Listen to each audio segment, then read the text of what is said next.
Germarel power. Germarel static transfer switch, which is produce 1000 ampere for a data center, which has two source input. One is grid, one is solar system.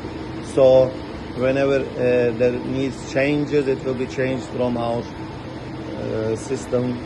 So it has frequency, voltage, and overcurrent, low voltage, high voltage, and high frequency, low frequency controls as well.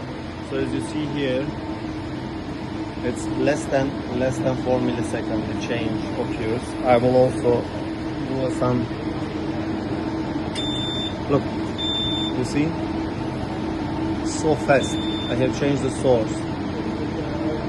Okay, let's say here, and I will come.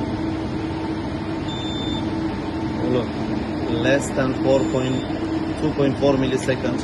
The system changed and then transferred the source 1 to source 2.